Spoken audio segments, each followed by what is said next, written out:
বৃষ্টি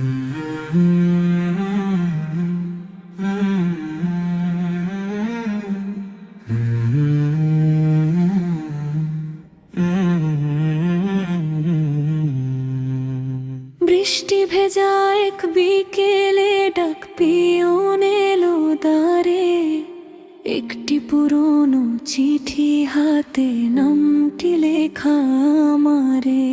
কাগজ জুড়ে শুকনো অশ্রু কালি গেছে মুছে, চিঠির প্রথম লাইনটি পড়ে বুকটায় উঠল কেঁপে। লেখা ছিল, যদি কোনোদিন এই চিঠি তোমার হাতে যায়, জেনে নিও আমি তখন এই দুনিয়াতে নাই। চিঠির ভাঁজে ভাঁজে ছিল বাবার নীরব কথা। বাবা, মানুষের ভালোবাসা কখনো করিস না ব্যথা। রাগের আগুন নিভিয়ে দিয়ে ক্ষমা করে দিস সবাইকে, কারণ একদিন সবাই ফিরবে মাটির বুকে। আরো লেখা ছিল, আমি যখন বুড়ো হলাম তুই ছিলি ব্যস্ত খুব, একটু বসে কথা বলার সময় পেলি না তুই। আমি তোর ওপর রাগ করিনি, করিনি কোনো অভিমান। প্রতিটি নামাজ শেষে করেছি তোরই জন্য দোয়া। চোখের পানি পড়ে গিয়ে ভিজে গেল সেই পাতা, মনে পড়লো শেষবার বাবার কাঁপা কাঁপা কথা। বলেছিলেন একটু বসে শোনে, কথা আছে। আমি বলেছিলাম পরে বলো, সেই পরে আর আসেনি ফিরে। চিঠির শেষে লেখা ছিল, আমার জন্য কেঁদে নয়, আল্লাহর কাছে দোয়া করিস।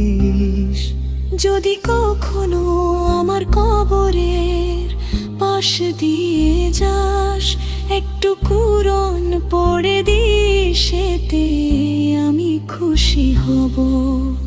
কারণ দোয়ার চেয়ে বড় উপহার আর কিছু নেই।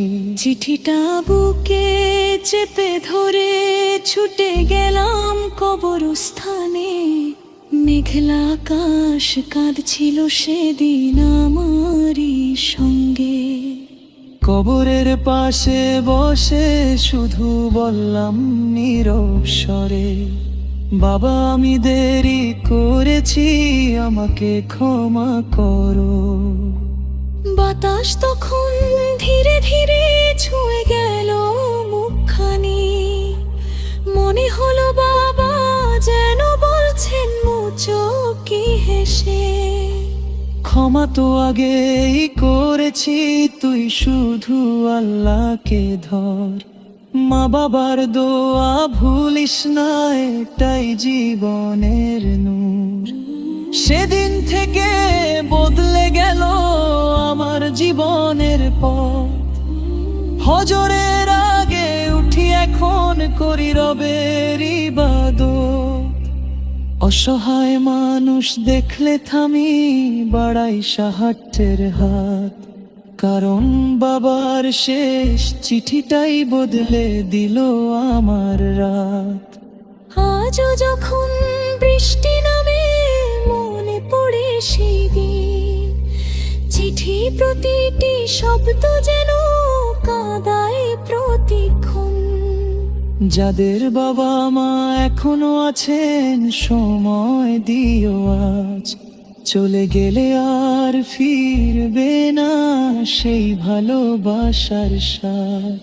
হে আল্লাহ, আমাদের মনে জীবন দান করুন, যাতে আমাদের চলে যাওয়ার পর মানুষ আমাদের জন্য দোয়া করে। আর আমাদের মা বাবাকে আপনার অশেষ রহমত ক্ষমা